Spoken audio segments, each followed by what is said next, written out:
Hey, I'm Jusko from ProudMoney.com. Robinhood has announced the upcoming launch of its Robinhood Gold credit card, which is going to be sort of the new permutation of the old X1 Visa, which Robinhood acquired last June. A lot of the features going to be the same, but the big headliner here as they are going to launch this new card is that the card is going to offer the same 3% reward on all of your purchases across the board, which sounds very, very nice on the surface, but what about below the surface?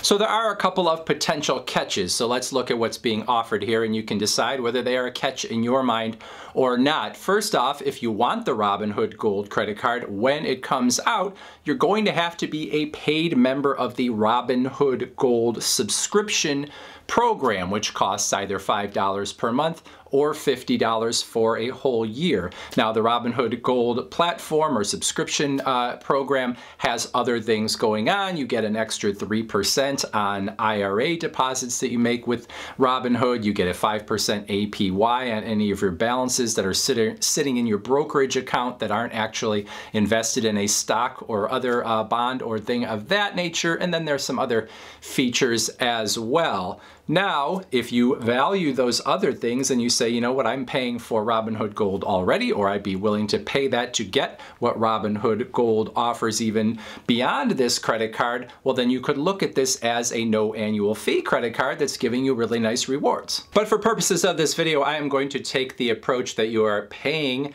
that fee either on a monthly basis or an annual basis in order to get your hands on this Robinhood Gold card. So we're going to do our math based on there being a $50 fee that you have to pay in order to be part of Robinhood Gold to get the credit card. Now, I don't want to call it an annual fee, although I will say Robinhood for saying they want to democratize finance, putting their credit card behind a wall where you have to pay $50 a year doesn't exactly sound really democratic.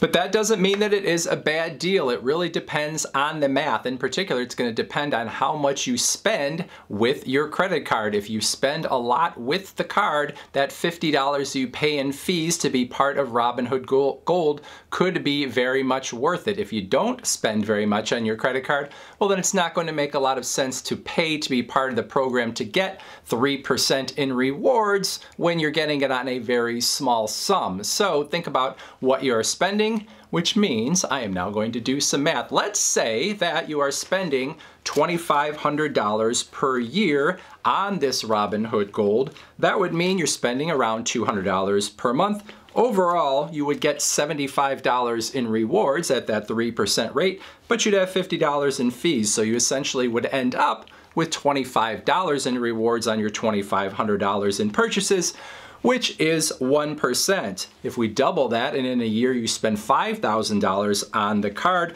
you can see that once we look at the rewards and subtract that $50 in fees, you get $100 in rewards effectively, which is an effective 2% rate. Then if you spend a lot more, $10,000, we're going to double it again, but $10,000 very doable for many people. Then you're looking at $300 in rewards. Take away that $50 fee, you've got $250, which is a effective 2.5% reward on those purchases. Now, if you go even higher up to $20,000, well, then you're going to earn $600 in rewards at that 3% rate. Subtract that $50 in fees, $550 is a 2.75% effective reward, even with those fees. So the more you spend, the better this looks, but you definitely want to be spending at least $5,000 on the card over the course of a year to get that effective 2% rate, because there are a lot of other 2% cashback cards on the market that have no annual fee and that you don't have to kind of jump through the hoops here in order to be part of a program in order to get those rewards. And speaking of 2% cashback cards, if you look at this card against something like the Citi Double Cash, which as I'm making this video has a $200 bonus opportunity for new cardholders, or the Wells Fargo Active Cash, which also has a $200 bonus opportunity. If we look at that first year of having any of these cards, it would take $25,000 worth of purchases on the Robinhood Gold card before you would earn as much in rewards if we take away that fee that you have to pay as you would get with one of those 2% cards that also has the $200 bonus. So at $25,000, the 2% cards are going to give you $700 worth of rewards, which is $500 at the 2% level plus the $200. Or on the Robinhood end, if you spend $25,000 at 3%, you're going to get $750, but you're going to have the $50 in fees. So that's going to get you the same $700. So if you're going to spend more than $25,000 on the Robinhood card, or you know you're going to spend a lot on the Robinhood card over time, that would be better for you than a 2% card. But if you're not a big spender, you still might be better off with one of those cards. It's going to give you a nice bonus on upfront and give you 2% on all of your purchases. And again, I'm doing that math assuming that you don't see any extra value in being part of the Robinhood Gold program other than what you're getting with this credit card, which is not an assumption that everyone would make. I am doing it just so you can sort of do that comparison if it's credit card versus credit card.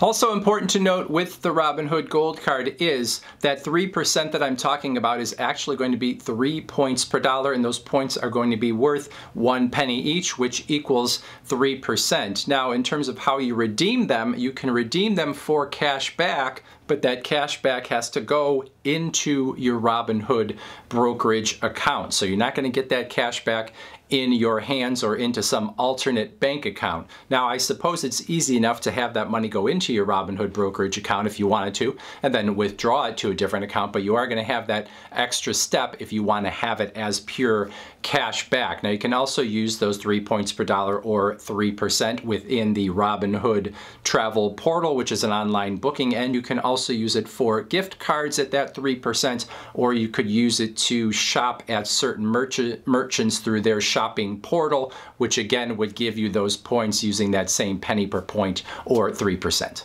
And I actually did leave one thing out when I've been focusing so hard on the 3% reward that we're talking about, and that is the fact that when you use the Robinhood Gold Card to purchase travel through this Robinhood travel engine, you will be getting 5 points per dollar on those travel purchases, or a 5% reward. The bottom line for me in terms of rewards is if I were someone that spent a lot on my credit cards and I wanted a fairly simple reward that I could understand with no problem, I might consider the Robinhood Gold Card, especially if I was spending over, say, $10,000 per year. Now, the fact that you have to get a subscription with Robinhood Gold in order to get it and have the money go into your brokerage account, and if you wanted that money in your hands, you'd have to take it back out of the brokerage account. Well, some of the simplicity of getting a 3% reward on everything maybe goes away a little bit. And if you were someone that was looking for a simple credit card, it might be a little harder to see the value proposition here.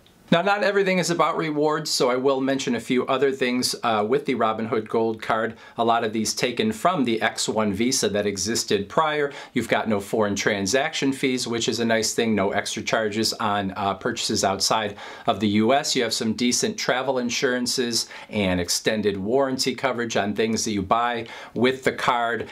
This card is stainless steel, at least at its base level, and so if you are aware of the old X1 card, you might know that that was a metal card, and this one is also, although there is the opportunity to get a solid gold card.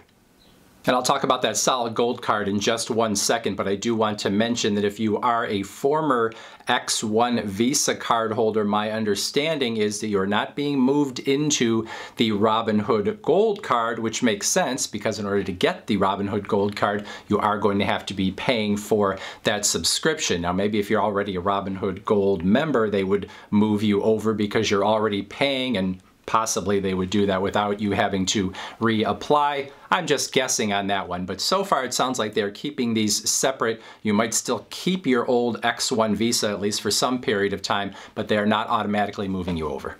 All right, now let's talk about that solid gold Robinhood Gold Card that you could get if you refer others to the Robinhood Gold Card. Now, there are multiple things that have to happen in order for you to get that solid gold card. You have to refer at least 10 people to the Robinhood Gold Card. They have to get on the wait list for the Robinhood Gold Card, and they have to subscribe to the Robinhood Gold platform and pay at least for a month of it in order to be considered a referral from you. You yourself have to get on the wait list for the Robinhood Gold Card in order to potentially refer people to the program.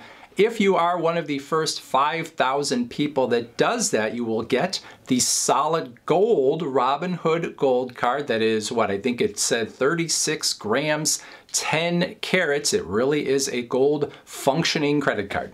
Now, what's interesting is if you follow all those rules and you're one of the first 5,000 and you refer your 10 people and you could get that solid gold card, but maybe you got rejected for the Robinhood Gold Card yourself after being on the wait list, what they would do instead of you getting that gold card, since you did not qualify for it, they would give you $1,100 instead. I don't know about you, but for me, I'd rather get $1,100 than a solid gold credit card.